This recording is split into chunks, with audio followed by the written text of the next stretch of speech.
Good evening. The Philippine Embassy in Israel says it is verifying the reported death of another Filipino amid the ongoing conflict between Israel and the Palestinian militant group Hamas. Philippine Embassy in Israel Vice Consul Patricia Narajos says a third Filipino death is still being confirmed by the embassy. 3 other Filipinos remain missing.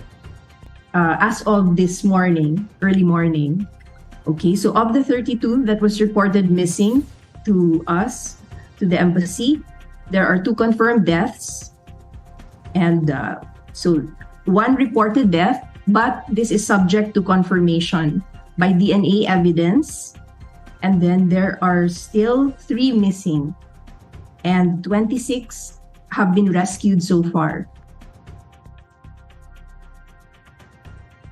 The Department of Foreign Affairs earlier confirmed the deaths of 2 Filipinos in Israel. According to the embassy, among the confirmed deaths, one was a 33-year-old female caregiver from Pangasinan who had been working in Israel for 6 years. The second fatality was a 42-year-old male from Pampanga. The embassy said the 2 Filipinos were killed on Saturday during the attack of Hamas in southern Israel. President Ferdinand Marcos Jr. condemns the terror and violence amid the Israel-Hamas conflict that resulted in the deaths of 2 Filipino nationals. In a statement, Marcos mourns the deaths of the 2 Filipinos while stressing that the Philippines stands firmly against terror and violence. According to Marcos, the Philippine government will remain resolute in the pursuit of lasting peace in line with the United Nations resolutions and international laws. Marcos says the Philippine government will continue sending support to affected overseas Filipino workers and the Filipino community affected by the conflict. On Wednesday morning, Foreign Affairs Secretary Enrique Manalo disclosed that 2 Filipinos were killed amid the armed conflict between Israel and the Palestinian group Hamas. A possible 3rd Filipino fatality is still being verified, according to the Philippine Embassy in Israel. For his part, Marcos previously instructed the Department of Migrant Workers and the Overseas Workers Welfare Administration to locate and account for all OFWs and their families in Israel and to work closely with the Philippine Embassy in Tel Aviv and the Israeli Migrant Workers Office to ensure their safety. The Office of the President spent 4.5 billion pesos in confidential and intelligence funds in 2022, according to the Commission on Audit. Based on COA's annual financial report in national government agencies, an amount of 2.25 billion pesos of confidential funds and another 2.25 billion pesos of intelligence funds were spent by the Office of the President in 2022. The 2.25 billion confidential funds spent by the Office of the President comprised 61.28% of the total confidential expenses of different departments and offices in 2022. After the Office of the President are the other executive offices, which spent almost 755 million pesos in confidential funds last year. According to the Department of Budget and Management, OEOs are offices or agencies that do not fall in any specific department or address pressing concerns that cut across departments, such as the Philippine Drug Enforcement Agency and the National Security Council. The Department of Justice spent over 302 million pesos in confidential funds in 2022, followed by the Office of the Vice President at 125 million pesos. Aside from confidential funds, the Office of the President also disbursed 2.25 billion pesos in intelligence funds. The Department of National Defense has the second highest expenses in the intelligence funds, amounting to 1.74 billion pesos. Overall, the total of confidential and intelligence funds spent in 2022 was 9.340 billion pesos, according to COA. Days after alleging corruption within the agency, former Land Transportation Franchising and Regulatory Board employee Jeff Tumbado recants his claims. In his affidavit of recantation dated October 11, Tumbado says the allegations he made were born out of impulse, irrational thinking, misjudgment, and poor decision-making. He adds that he was, quote, encouraged by some individuals to make the statements. To recall, Tumbado tagged suspended LTFRB Chairman Chofilo Guadis III in alleged corrupt activities, including under-the-table transactions done within the LTFRB involving modifications of routes, prioritization of franchise papers, and special permits. Tumbado said that each reported illegal transaction costs about 5 million pesos, paid in 2 installments. However, in his affidavit, Tumbado apologizes to Guades, Transportation Secretary Jaime Bautista, and the Office of the President, saying he has no malicious intention to besmirch the integrity and reputation of anyone. Last October 9, President Ferdinand Marcos Jr. suspended Guades from his post as the LTFRB chief amid Tumbado's allegations.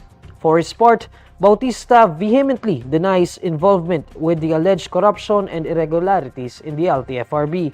Bautista says he has written to the National Bureau of Investigation to conduct an independent probe on the case, as he calls the allegations against him baseless. I am saddened by the baseless allegations being thrown at me that I am involved in corruption. Please allow me to categorically say that I never accepted any money or favor since assuming the post of Transportation Secretary. When I took the helm of Department of Transportation, I vowed to serve the country and the Filipino people with integrity, which to me is more precious than any material wealth. The Philippine National Police discloses that the causes of death of Francis J. Gumikib, a 14-year-old grade 5 Antipolo student who died days after his teacher slapped him, were brain swelling and bleeding. PNP Forensic Group Director Brigadier General Constancio Chinayog Jr. bears that autopsy and histopathological exam results showed that Gumikib's death were caused by intracerebral hemorrhage or bleeding into the brain tissue, edema or brain swelling, and bleeding due to a ruptured vein. Lieutenant Colonel Maria Analisa de la Cruz, Chief of Rizal Police Forensic Unit, explains that the edema or swelling caused bleeding in the brain. Kaya sinabi natin na non-traumatic, ang nature po ng pagputok ng ugat na yon is mostly it's a rare condition, but it's the most common cause of intracerebral hemorrhage in the age group, considering the age group of our patient also. According to De La Cruz, the symptoms or the bleeding usually occurs in persons ages 1 to 18. At first po is asymptomatic, walang symptoms, tapos bigla na lang po. Kasi yung fragile po yung mga ugat na yon na it can rupture or burst simultaneously or spontaneously. And in other cases naman po, meron pong tension on that particular anomaly doon sa utak.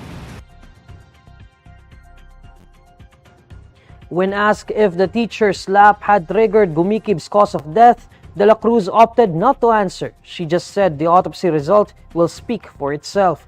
The Department of Education has ordered a 90-day preventive suspension against the teacher accused of slapping Gumikib. Consumers may need to tighten their belts this month as Meralco announces another power rate hike.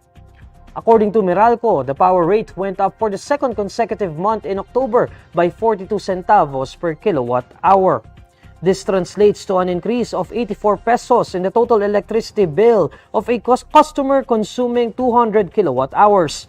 Meralco says the power rate hike is due mainly to higher generation charges brought about by higher fees from power supply agreements and independent power producers. Here's a quick roundup of today's top stories. Department of Foreign Affairs discloses that 2 Filipinos were killed amid the armed conflict between Israel and the Palestinian group Hamas. Philippine Embassy verifying reported death of another Filipino. Senate panel approves Office of the President's proposed 10.707 billion peso budget for 2024, including 4.56 billion in confidential and intelligence funds. And Meralco hikes power rates in October. And these are the stories you need to know today. I'm Neil Mercado. Follow INQUIRER.net on Facebook, X, YouTube, TikTok, Instagram, and Reddit. For more stories, visit INQUIRER.net. Good evening.